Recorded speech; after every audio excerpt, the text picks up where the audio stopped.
Nightmares exist outside of logic. Stephen King. My name is Sarah. I'm 27. The house belonged to my grandmother. After she died, it passed down to me. A small one-story place with a basement and a narrow hallway. The house stands on the edge of town, surrounded by empty lots and a few scattered trees. The neighbors are far away. At night, it's especially quiet here. I had only lived there for a couple of weeks, getting used to the silence. At first, it seemed cozy, but the more I sorted through my grandmother's belongings, the stronger the feeling grew that I didn't belong here. One day, I went down into the basement to clean. Between the shelves, I noticed a narrow gap. I pushed the shelf aside and found a door, thin without a handle, boarded with plywood. It hung on rusty hinges with a bolt latch. I pressed against it with my shoulder and it gave way. Behind it was a tiny room without windows, a bare concrete floor, cobwebs in the corners. In one corner, boxes filled with old books and photographs. In the other, a large mirror in a massive wooden frame. It was covered with a gray cloth and bound tightly with rope. I stared at it for a long time. It felt strange. I had spent many summers here, almost every weekend of my childhood, yet I had never seen this mirror. The thought crossed my mind. Maybe it was a family relic. I decided to bring it upstairs. In the hallway, it would look better. The house felt empty, but with the mirror there, it seemed almost welcoming. I placed it across from the front door. For the first few days, everything was normal. In the morning, I fixed my hair in it. At night, I glanced at it as I passed by, but then I noticed something strange. Sometimes the reflection lagged behind. I lifted my hand, and the motion in the mirror finished a beat later. At first, I ignored it, told myself it was just fatigue or a trick of the light. But one morning, I froze in front of it. My face was still. Yet in the reflection, the corners of my mouth slowly lifted. It smiled. I froze. My heart pounded so hard it was hard to breathe. I stumbled back, and then in an instant, the reflection was normal again. I threw the cloth back over it, tried not to think about it. But that night, I woke to a sound, a faint rustling from the hallway. I lay still, paralyzed. In the dark, I heard fabric sliding softly across the floor. In the morning, I found the mirror uncovered. The cloth was crumpled at its base. I no longer doubted. It had been hidden for a reason. On the third night, I heard footsteps, echoing faintly in the hall. I got out of bed and walked slowly toward the door. The mirror was bare again. In the dim light from the street lamp outside, I saw my reflection. It stood perfectly still, but its breathing was faster than mine. Its shoulders rose and fell quicker. I screamed and ran back. Once I calmed down enough to move, I turned on every light in the house. My hands shook as I pulled the cloth back over it. I tied the knots so tightly I could barely manage them. I didn't sleep at all that night. The next day, I decided to return it to the basement. I wrapped the cloth tighter than before. But when I lifted the mirror, it began to make a sound. At first, a low hum like a wire buzzing deep inside the walls, then whispers. Dozens of voices tangled together, men, women, children. I couldn't make out words, but I heard cries and screams. I almost dropped it, but forced myself to drag it back to the hidden room. I placed it inside, slammed the door shut, and nailed it closed. When it was done, the house was quiet again. The mirror stayed behind that door. But from that night on, I couldn't rest. Every sound in the house made me shudder. And I realized I couldn't stay here any longer. The next day, I left. My name is Thomas. I moved to Chicago with my girlfriend, Claire. We found an apartment in an old building on the edge of the city. Brick walls, narrow hallways, creaking staircases. The place had its own atmosphere. We thought it would feel cozy. The first night we slept peacefully, but on the second night I woke up to a sound. A dull thud, as if someone had hit the wall with a fist. I sat up in bed and listened. Claire was still asleep. A minute later, another thud. Then silence. I decided it must be the neighbors. Old buildings have terrible sound insulation. Nothing unusual. But in the following days, the knocking kept coming back. Always at night, close to midnight. 3 or 4 heavy thumps, sometimes long pauses, sometimes quick bursts. One night, Claire woke up too. She whispered, "It's just renovations, people are strange." I wanted to believe her, but the sounds didn't feel like construction. It wasn't hammering or drilling, it sounded exactly like someone pounding their fists on the wall, as if they were hitting right from the other side. After a few more nights, we had enough. At 3 in the morning, the knocking started again. I jumped up, threw on a jacket, and went to the neighbor's door. A man in his 50s opened. He looked groggy and irritated. "Listen," I said, "why are you knocking on the walls at night? Are you doing some kind of work in there?" He frowned. "Me? I'm sleeping. I have a wife, kids. No one's making noise here." "But the sounds are coming straight from your side," I insisted. The man hesitated, then lowered his voice. "There's no one on the other side. That's the old elevator shaft." I blinked in confusion. He went on. "The building used to have the elevator inside, but the shaft was too narrow or something was wrong with it. They built a new one outside years ago. The old shaft was sealed off, doors welded shut, walls bricked up. It's been empty for 20 years.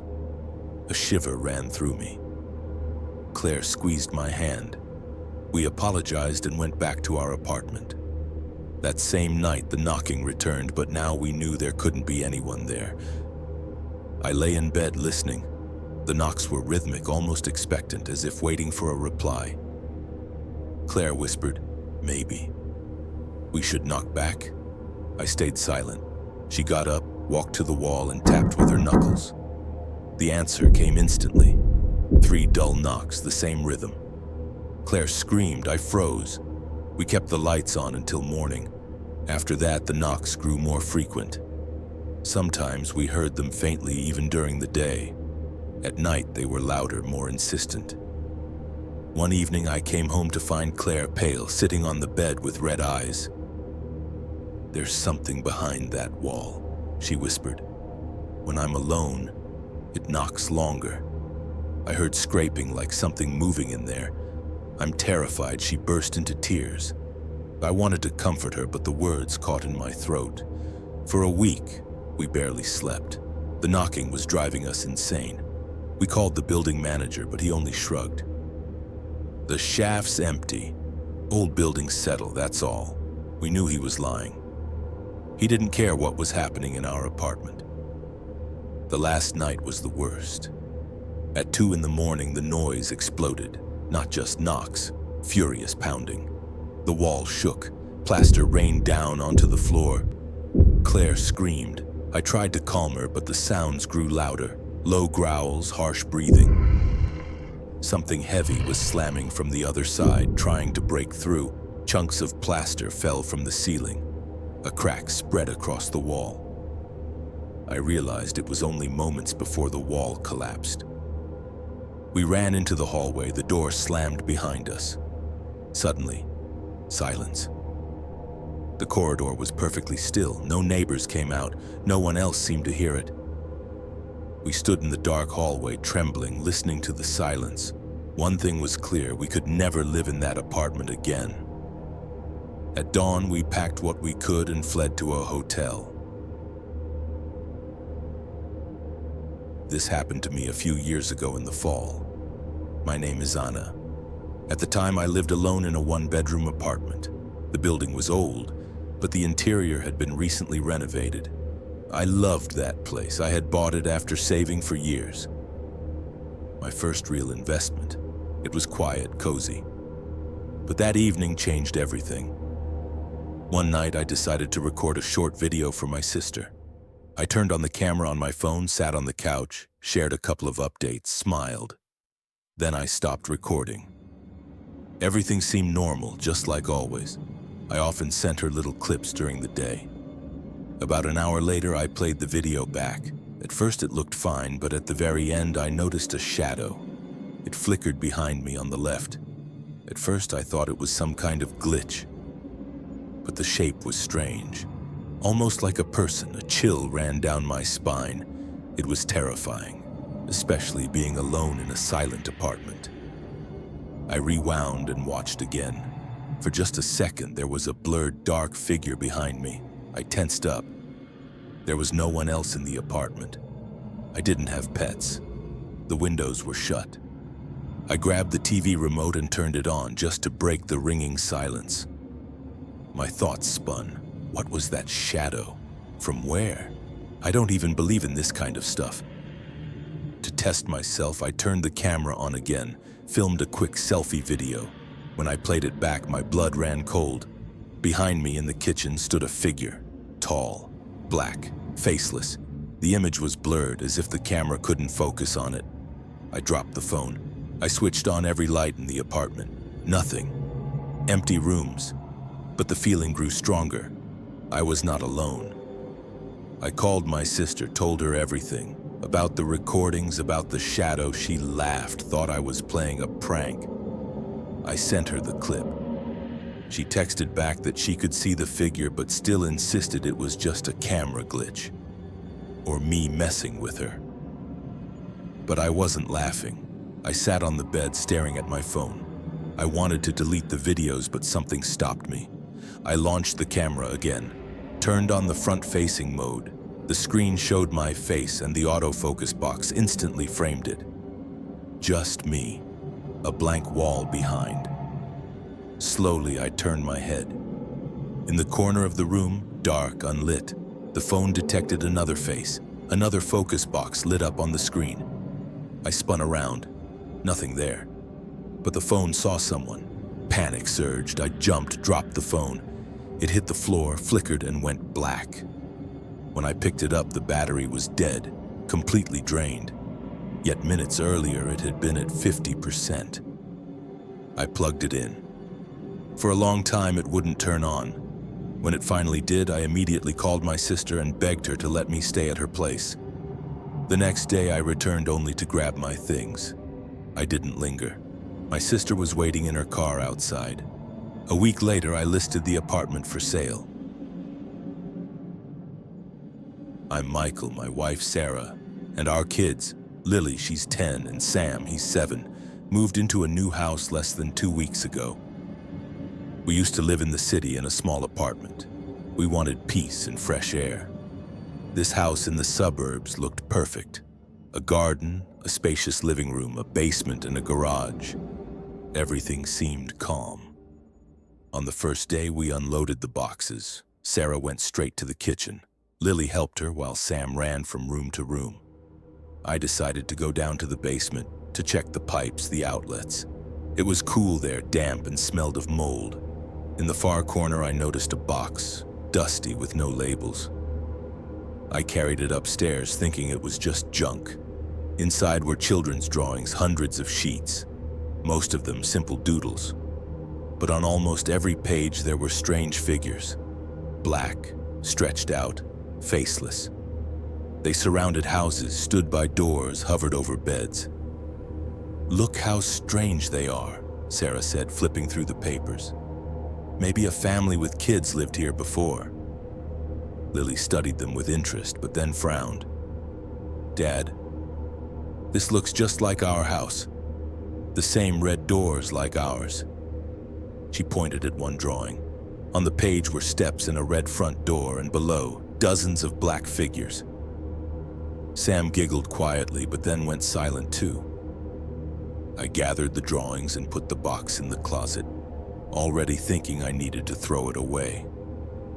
The next day, we met our neighbors. First was Mrs. Carter, an elderly woman from across the street. She brought us a pie and asked about the kids. I mentioned the box in the basement and the strange drawings. Her smile faded. "I know about those drawings," she muttered. "The Harper family lived here. They had a son, the younger one. He said there were beings living in the house, that they spoke to him. At first, his parents thought it was just imagination. But the boy grew distant, shut himself off, and then stopped speaking altogether. They said he spent hours in the basement drawing. The family went to specialists, but no one could help. Then one day, they suddenly moved out. She left. Sarah and I exchanged glances, uneasy. My wife went back to the kitchen to prepare dinner, and I went to check on the kids. First, I looked into my son's room. The desk lamp cast a yellow light over the table. Sam was hunched over a sheet of paper, drawing something. I stepped closer. A chill ran through me.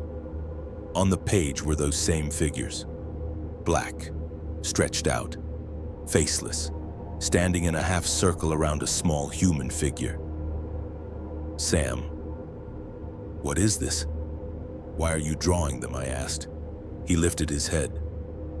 For a few seconds, he stared straight at me. His eyes looked empty, as if he wasn't fully aware of who I was. Then he slowly lowered his gaze and kept moving the pencil. I stepped back. My throat was dry. I walked out into the hallway and went straight to the kitchen. Sarah turned as I entered. "We need to leave," I said hoarsely. "What?" She frowned. "What are you talking about?" I whispered. "I saw what he's drawing. The same figures. When I asked him, he didn't even answer. He just looked at me and kept going. I don't want the kids staying here." Sarah froze. In her eyes, I saw panic, fear. The house fell silent. I looked at my wife. "Tomorrow we pack our things." Sarah nodded, and we both understood we couldn't stay here.